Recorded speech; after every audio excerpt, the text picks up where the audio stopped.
Welcome, everybody, to Ministry Minutes, the 5-minute podcast where we empower young leaders for ministry.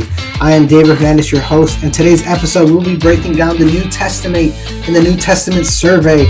So we break down the New Testament in 5 different sections. We have the Gospels, Acts, Paul's letters, the general letters, and Revelation. You can throw Hebrews either in Paul's letters or the general letters, depending on where you stand on that debate. However, for the sake of keeping this within 5 minutes, we will not be going through every single one of these sections. Instead, we will be taking a deeper dive into the Gospels, Hebrews, and Revelation. Okay, so before we dive into the Gospels, let's look at the first century. Why God chose to reveal the New Testament to us in the first century.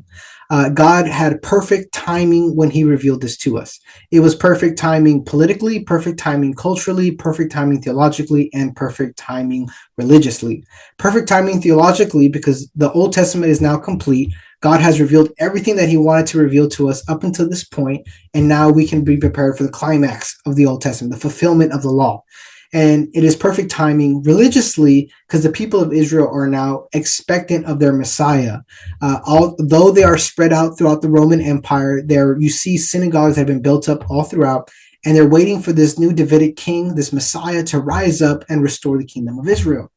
It is perfect timing culturally because of Hellenization in the prior centuries, which has allowed the people of the Roman Empire and abroad to understand a common language. So everyone speaks Greek, so they're able to share ideas more freely and communicate more effectively with one another. And it is perfect timing politically for 2 separate reasons. One, because Rome is at its peak. They have reached what's called Pax Romana, or a time of relative peace, in which that has allowed the Roman Empire to create infrastructure, more notably the Roman roads, which has connected the world in a way that has never been seen before. And then we have this anti-Roman sentiment in Judea, where the people just don't want Rome there anymore. They want their Messiah to come. We see this climax happen a couple decades after Jesus ascends, which results in a Jewish revolt, which ends in the Jewish temple being destroyed and ultimately Jerusalem as well. And so this what sets the foreground the background for the Gospels. So we have Matthew, Mark, and Luke, or the Synoptic Gospels, because they're very similar. Many scholars believe that Mark was the first of these Gospels to be written because of its roughness around the edges, its fast pace, and it's actually the shortest of these. Mark was actually closely associated with Peter, which is why this account was canonized, because it came from a first-hand account of an apostle. And then or someone related to it, closely associated with an apostle. Then we have Matthew and Luke, which draw a lot of inspiration from Mark. And as a matter of fact, you can find 97% of Mark inside of Matthew and 88% of Mark inside of Luke. Matthew is geared toward a Jewish community, and it is addressing that Jesus is your Messiah, and this is why you should put your faith in him. Luke is addressed actually to someone named Theophilus, which many scholars believe was a dignitary. So Luke was a contemporary of Paul, so this might have been some sort of legal case, some sort of briefing for a defense of Paul.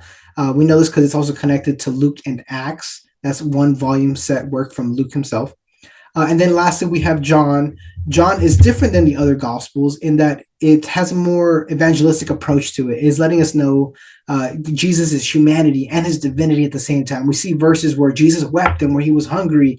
At the same time, we see verses where Jesus himself says, before Abraham was, I am. And so we had a lot of our more popular verses coming from John, right? We have, for God so loved the world that he gave his only begotten son. So John has a very unique approach to it, a very emotional approach, you could say, too, but equally so reveals Jesus' divinity to us.